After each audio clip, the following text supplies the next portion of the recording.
पत्नी के प्रति प्रेम को दर्शाने वाले ताजमहल के बारे में कौन नहीं जानता है।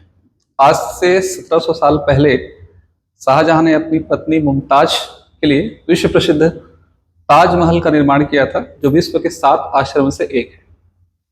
आपको जान के बड़ा आश्चर्य होगा कि छत्तीसगढ़ के आंचलिक स्तर पर महासमुंद जिले के अंतर्गत सिरपुर में नारी के प्रेम का मौन प्रतीक आज से 1500 साल पहले बना था। सूर्यवर्मा मगध साम्राज्य के वैष्णव समुदाय को मानने वाले शासक की बेटी वाष्टा देवी का ब्याह छत्तीसगढ़ के सिरपुर के अंतर्गत पांडुवंशी शासक हर्षगुप्त से हुआ था। हर्षगुप्त की अकस्मात जब मृत्यु हो जाती है तो अपने पति की याद में वाष्टा देवी एक मंदिर का निर्माण करती हैं, जिसे लक्ष्मण मंदिर कहा जाता है। आज हम उसी लक्ष्मण मंदिर से जुड़े हुए पांडुवंशी शासन महाशिवगुप्त बालार्जुन के बारे में पढ़ेंगे। अगर लक्ष्मण मंदिर की मैं बात उठा चुका हूं तो पहले इस लक्ष्मण मंदिर को हम एक बार समझ लेते हैं। वाष्टा देवी ने अपने पति हर्षगुप्त की याद में 600 ईस्वी के आसपास एक मंदिर का निर्माण किया था, और इस मंदिर की एक बड़ी विशेषता है कि सिरपुर में 12वीं शताब्दी में एक बहुत बड़ा भूकंप आया। उसके कुछ समय के बाद एक बहुत बड़ी बाढ़ आई, और उस बाढ़ और भूकंप में बहुत सारी सांस्कृतिक विरासत समाप्त हो जाती है, लेकिन इस मंदिर को आज तक एक खरोच भी नहीं आई। कहा जाता है कि अपने पति के प्रति प्रेम को दर्शाने का एक बड़ी शक्ति आज भी वहां काम कर रही है। ये जो मंदिर बना हुआ है, इस मंदिर की एक विशेषता है, इस मंदिर के गर्भगृह में भगवान विष्णु सैया पर लेटे हैं शेषनाग की, और उनके भगवान विष्णु के गर्भ से ब्रह्मा जी निकल रहे हैं। माता कमला जो है उनके चरणों में बैठी हुई हैं लक्ष्मी, और एक मूर्ति बनी हुई है अलग से शेषनाग की लक्ष्मण के रूप में। इस मंदिर की विशेषता ये भी है कि जो ईंट है वहां ईंटों में कलाकृति हुई है। हर एक ईंट बहुत ही सुंदर आपको दिखाई देता है। ये हमारे दक्षिण कौशल की सिरपुर की बहुत बड़ी विशेषता है। तो शुरू कर देते हैं। आज ये अंतिम क्लास है। आप सभी का, सभी प्यारे बच्चों का पुनः स्वागत है प्रगति कोचिंग सेंटर में। दक्षिण कौशल के इतिहास के अंतर्गत आज ये अंतिम क्लास है पांडुवंश का अंतिम क्लास है। इससे पहले हम लोगों ने राजर्षि तुल्य राजवंश, सरबपुरी राजवंश और पांडुवंश की 2 कक्षाएं पूरी कर चुकी हैं। अगर कहानी को फिर से पूरा लिंक करना है तो आप प्लेलिस्ट में जाकर के पूरी वीडियो देख सकते हैं। ये सारी कहानी आपके दिमाग में आएंगी। पांडुवंशी शासक महाशिवगुप्त बालार्जुन, महा लगाने की परंपरा इनके पूर्वजों से, शैव के परम भक्त थे इसलिए शिव, और इनके पिता हर्षगुप्त, उनके पिता चंद्रगुप्त ने गुप्तों के पराक्रम के आधार पर शायद टाइटल में गुप्त जोड़ा। उन्हीं की अनुकृति इन्होंने भी अपने नाम में गुप्त जोड़ लिया। बाल्यावस्था से ही वो धनुर्विद्या में पारंगत थे, इसीलिए बालार्जुन के नाम से भी उन्होंने अपने आप को पोषित किया। इसलिए महाशिवगुप्त बालार्जुन इनका पूरा नाम है। लगभग 60 साल शासन किया, 595 ईस्वी से लेकर के 655 ईस्वी के बीच में। 60 साल के इस शासन के दरमियान महाशिव बालार्जुन ने परम महेश्वर की उपाधि धारण की थी। महेश्वर मतलब शिव, शिव का सबसे बड़ा भक्त। उसके अलावा उन्होंने शैव धर्म को अपनाया। शैव धर्म को अपनाने का तात्पर्य नहीं था कि अन्य धर्मों की उपेक्षा की। उन्होंने शैव धर्म के अलावा वैष्णव संप्रदाय, शाक्य यानी तांत्रिक संप्रदाय, बौद्ध संप्रदाय को भी पोषित किया। जैन मंदिर भी मिले हैं। अनुमानता है कि जैन धर्म को भी उन्होंने पोषित किया होगा। ध्यान रखिएगा, राजमुद्रा परीक्षा में क्वेश्चन पूछा भी गया है, पांडुवंशी शासन का राजमुद्रा क्या है, और आंसर को गजलक्ष्मी के रूप में लिया गया है। इस बात को भी आपको समझना है कि इन्होंने अपनी राजमुद्रा में गजलक्ष्मी नहीं लिखा, बल्कि जो स्वर्ण मुद्रा हमको मिली है बालपुर शक्ति जिले के अंतर्गत एक स्थान है बालपुर, वहां से कुछ स्वर्ण मुद्राएं मिली हैं, और उस स्वर्ण मुद्रा में उन्होंने 3 चीजों का अंकन किया है। कुकु दमन वृषभ, कुकु दमन वृषभ मतलब कुत्तों का दमन करने वाला बैल, त्रिशूल और राजनंदी यानी वृषभ, इनका अंकन आपको उनकी मुद्राओं में मिल जाएगा। ताम्रपत्र जारी हुए 3 जगह, ठीक है, सिरपुर, बोंदा और मल्हार। 27 ताम्रपत्र जारी हुए हैं। सिरपुर से बोंदा आएगा, सारंगढ़ जिले में, पहले रायगढ़ में था, और मल्हार आप तो जानते हैं बिलासपुर का है। तो इन 3 स्थानों से आपको इनके ताम्रपत्र मिल जाएंगे। निर्माण कार्य के अंतर्गत लक्ष्मण का सिरपुर में स्थित लक्ष्मण मंदिर की रचना उन्होंने की। वाष्टा देवी ने लक्ष्मण मंदिर का निर्माण कार्य आरंभ किया था, लेकिन इसे पूरा कराने का जिम्मा इनके बेटों को गया। लक्ष्मण मंदिर की जो प्रस्तर रचना है, प्रस्तर का मतलब जब मंदिर को बनाते हैं तो उसके इतिहास को लिखने के लिए, ठीक है, एक रेखांकन किया जाता है। तो उनकी जो प्रस्तर रचना है ये कवि ईशान के द्वारा की गई है। अभी हम आगे समझेंगे इनके बारे में इनसे जुड़े हुए हर्षवर्धन के बारे में। तो कवि ईशान जो है वो बाणभट्ट के मित्र थे। तो बाणभट्ट के कहने पर वो आए थे। बाणभट्ट हर्षवर्धन के दरबारी कवि थे, और हर्षवर्धन और महर्षि बालार्जुन दोनों साधु थे। कैसे थे हम समझेंगे आगे, है ना। तो इसीलिए ये कवि ईशान है, ईशान देव अलग है, ठीक है, ध्यान रखिएगा। क्रिकेटर ईशान नहीं है, वो भी याद रखिए। उसके अलावा 2 प्रमुख रूप से ध्यान रखिएगा, बौद्ध विहार का निर्माण इनके काल में हुआ है। आनंद प्रभु कुटीर विहार और स्वास्तिक विहार। देखिए यहां पर आप ध्यान देंगे इस चीज को, ये कुछ विजुअल इफेक्ट है, गूगल से लिए हुए हैं।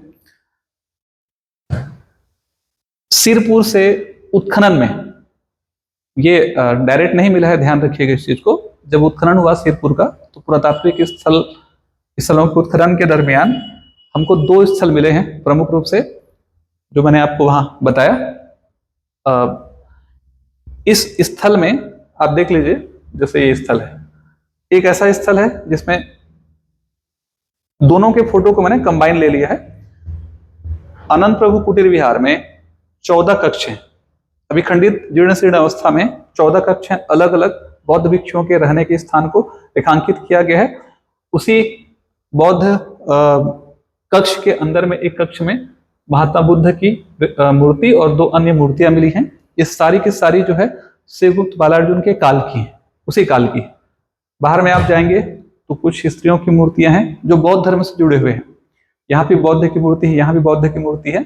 देखिए ये जो कुछ डायग्राम वगैरह हैं, सारे के सारे डायग्राम इन 2 बौद्ध विहार के अंतर्गत हैं, जो उत्खनन में हमको क्या हुए हैं, प्राप्त हुए हैं।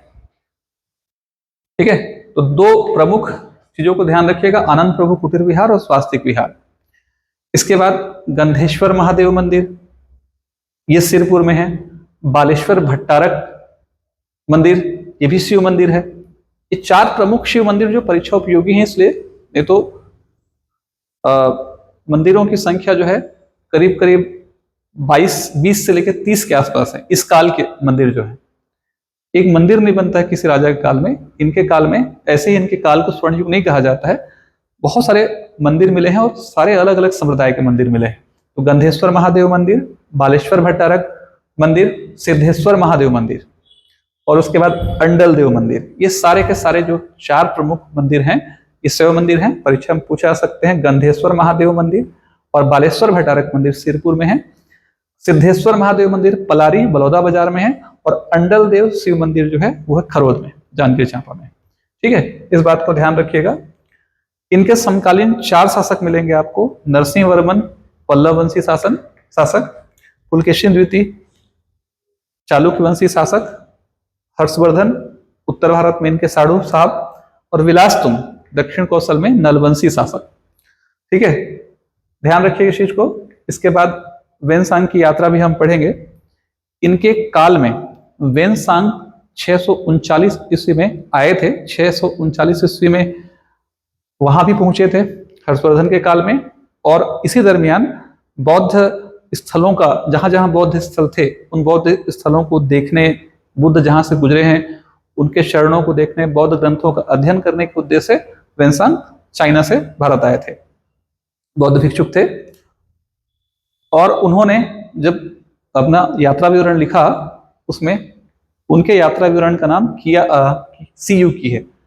उस सीयूकी नाम के यात्रा विवरण में छत्तीसगढ़ का उल्लेख उन्होंने किया सलो के नाम से किया है। और उन्होंने अपने उस यात्रा विवरण में लिखा भी है कि इस जगह जो है लगभग छत्तीसगढ़ के दक्षिण कौशल में सिरपुर के क्षेत्र में 10,000 से अधिक बौद्ध भिक्षुक निवास करते हैं, जिसमें 100 से अधिक संघाराम यानी विहार हैं। 100 से अधिक बौद्ध विहार हैं, जिसमें 10,000 से अधिक बौद्ध भिक्षुक निवास करते हैं। यहाँ का जो शासक है वो सभी धर्मों को समान महत्व देता है। तो थोड़ा बहुत लिखा भी है राजाओं के बारे में, यहाँ का विवरण भी किया है उन्होंने अपने इस यात्रा विवरण में। ठीक है, इसके बाद ध्यान रखिएगा, सिरपुर से एक अभिलेख मिला है, सिरपुर अभिलेख जिसे कहा जाता है। उस सिरपुर अभिलेख में बौद्धाचार्य, ये बौद्ध भिक्षुक थे, तो बौद्धाचार्य जो बौद्ध भिक्षुक थे, उस बौद्धाचार्य के बौद्ध भिक्षुक से ये लिखा हुआ मिला है कि महाशिव बालार्जुन ने बौद्ध भिक्षुक जीन घोष को कुछ ग्राम दान में दिए। अच्छा, एक चीज इंपॉर्टेंट चीज जिसे बताना भूल जा रहा हूं मैं, आनंद प्रभु कुटीर विहार और स्वास्तिक विहार, इस बात को भी समझिएगा, है ना। जो यहाँ पर ताम्रपत्र और अभिलेख जितने भी स्रोत मिले हैं, उन स्रोतों के माध्यम से जानने को मिलता है कि आनंद प्रभु कुटीर विहार और स्वास्तिक विहार के लिए जो स्थान था, जो भूमिदान था, उस भूमिदान को महाशिव बालार्जुन ने किया था, प्रभु आनंद को दिया था। प्रभु आनंद के नाम में कंफ्यूज नहीं होना है, महात्मा बुद्ध के जो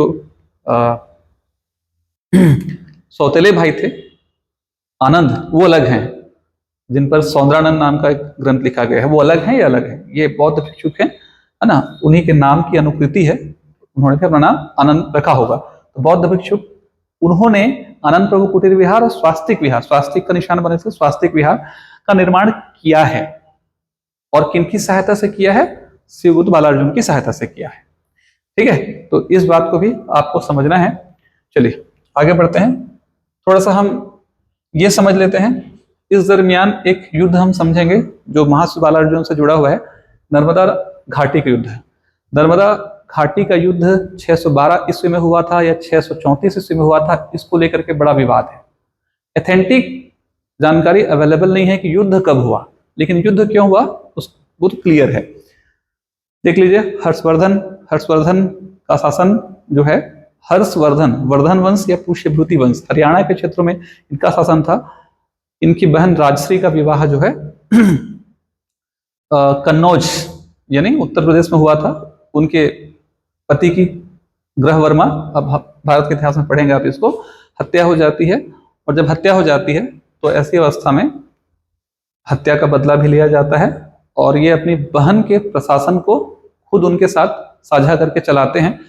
फिर हर्षवर्धन एक महान शासक थे, प्राचीन काल में आप पढ़ेंगे, तो उनका साम्राज्य एक बहुत बड़े भूभाग पर फैल जाता है। तो देखिए, एक बड़ा शासक उत्तर की ओर है, एक बड़ा शासक दक्षिण की ओर है, और ज्यादा शक्तिशाली शासक पुलकेशिन द्वितीय थे, जो उसी काल में एक बहुत बड़े भूभाग पर दक्षिण में अपना साम्राज्य स्थापित किए थे। दो बड़े राज्यों की सीमाएं जब एक दूसरे से लगी होती हैं, निश्चित तौर पर साम्राज्य विस्तार के लिए, अगर उनमें वैवाहिक संबंध स्थापित नहीं हुआ है तो साम्राज्य विस्तार के लिए उनमें लड़ाई होगी होगी। तो निश्चित तौर पर एक युद्ध हुआ, और उस युद्ध को ही नर्मदा घाटी युद्ध कहा जाता है। उस युद्ध में ध्यान रखिएगा, इनका हर्षवर्धन का साथ दिया था महाशिव बालार्जुन ने। साथ देने का सिंपल सा कारण था, दोनों की पत्नियां मौखरी राजवंश से आई थी, रिलेशन में रिलेटिव थी, बहन लगती थी, इसलिए दोनों साढ़ू हुए। तो निश्चित तौर पर इनका साथ उनको देना आवश्यक हो गया। साथ दिया उन्होंने, युद्ध हुआ, लेकिन उस युद्ध में हार हो जाती है। और ये जो नर्मदा नदी है, उसे सीमा रेखा मान लिया जाता है दोनों बड़े साम्राज्य का। ठीक है, ये पूरी घटना का वर्णन एहोल अभिलेख या एहोल प्रशस्ति में किया गया है, जो 634 ईस्वी में लिखा गया था रवि कीर्ति के द्वारा। ठीक है, उनमें इनका वर्णन भी है हर्षवर्धन का। यहाँ से क्वेश्चन अभी सेट में पूछा भी गया था इस चीज को लेकर के। ठीक है, तो 634 में एहोल अभिलेख आया था, ऑथेंटिक है, इसीलिए अंदाजा लगाया जाता है कि या तो 634 में हुआ या 612 में। इसके अलग अलग तथ्य प्रस्तुत किए गए, वो हमारे काम का नहीं है। लेकिन ध्यान रखिएगा, नर्मदा घाटी का युद्ध इनके काल में हुआ था। ठीक है, क्यों इनके काल को स्वर्ण युग कहा जाता है, इस बात को आपको भी ध्यान रखना पड़ेगा। कहीं ना कहीं जब इनका शासनकाल स्थापित था, तो इनके शासनकाल को क्यों जो है माना जाता है स्वर्ण युग, क्यों कहा जाता है स्वर्ण युग? स्वर्ण युग कहने का मतलब किसी भी शासक के शासनकाल को स्वर्ण युग, युद्ध या विजय कारण नहीं है इनके काल को स्वर्ण युग कहा जाने का। सांस्कृतिक, धार्मिक, स्थापत्य, संपन्नता, खुशहाली, ऐसे कुछ मानक चीजें हैं जिनके आधार पर इनके काल को माना जाता है स्वर्ण युग। अब आप देख सकते हो कि 20 से अधिक मंदिरों का निर्माण हुआ, केवल एक ही प्रकार के धर्म के मंदिर का निर्माण नहीं, बल्कि अलग अलग धर्मों के संरक्षण के साथ साथ स्थापत्य के क्षेत्र में भी विकास हुआ। विकास जब हुआ मतलब आप ऐसा समझ लीजिए, कला के क्षेत्र में, संस्कृति के क्षेत्र में, धर्म के क्षेत्र में, ठीक है, स्थापत्य के क्षेत्र में विकास हुआ। और ये विकास नहीं हुआ बल्कि चहुमुखी विकास हुआ, हर क्षेत्र में विकास हुआ। और ये विकास ऐसा नहीं था कि तलवार के बल पे हुआ, ये विकास ऐसा नहीं था कि जोर जबरदस्ती के बल पे हुआ, शांति के आधार पर एक बहुत बड़ा साम्राज्य स्थापित था, युद्ध नहीं हुआ, विशिका नहीं हुई, ठीक है, शांति के साथ किसी प्रकार का कोई युद्ध या मारकाट या विजय नहीं, संपन्नता का शासन था, खुशहाली का शासन था, जनता इनके शासन काल में खुश थी, इसलिए इनके काल को छत्तीसगढ़ का या दक्षिण कौशल का स्वर्ण युग कहा जाता है। ठीक है, चलिए उम्मीद करता हूं। इसके बाद ध्यान रखिएगा, एक महत्वपूर्ण बिंदु और है इस चीज को लेकर के, और वो महत्वपूर्ण बिंदु ये है कि इनके काल के बाद क्या हुआ। इनके भाई, आपको ध्यान रखिएगा, इनके भाई का नाम रणकेसरी और इनके बेटे का नाम शिवनंदी। तो पहले रणकेसरी के शासन, उसके बाद फिर शिवनंदी के शासन की जानकारी हमको मिलती है। उसके बाद क्या हुआ, इनके बेटे शिवनंदी की हत्या हुई। शिवनंदी की हत्या किसने की एकदम ऑथेंटिक नहीं है। कहते हैं कि पुलकेशिन द्वितीय ने अपने साम्राज्य विस्तार के दरमियान फिर से वापस से क्षेत्र पर चढ़ाई की और उसके बेटे को मार करके अपने साम्राज्य में मिला लिया। इसके बाद का इतिहास क्या है, जो मैंने आपको बताया, वो भी ऑथेंटिक नहीं है। छत्तीसगढ़ का इतिहास पूरा बिखरा हुआ है, लेकिन इतना जरूर है कि एक दक्षिण कौशल के एक बड़े राजवंश पांडु वंश की इतने में समाप्ति हो जाती है। ठीक है, तो उम्मीद करता हूं कि ये क्लास जो है आपको जरूर समझ में आई होगी, अच्छी लगी होगी। फिर से आप नोट्स बना लीजिए, बनाते चलिए, और जो अगली क्लास हम लोग कोशिश करेंगे, जो अगला क्लास होगा उस क्लास में जितने भी टॉपिक हुए हैं उन सभी टॉपिक के ऑब्जेक्टिव क्वेश्चन हम सॉल्व करेंगे। ऑब्जेक्टिव क्वेश्चन खत्म होगा तो कलचुरी वंश स्टार्ट करेंगे बहुत जल्दी। ठीक है, वीडियो अगर अच्छा लगेगा जरूर लाइक कीजिएगा, चैनल को सब्सक्राइब कीजिएगा और शेयर कीजिएगा। सभी को नवरात्रि की शुभकामनाएं।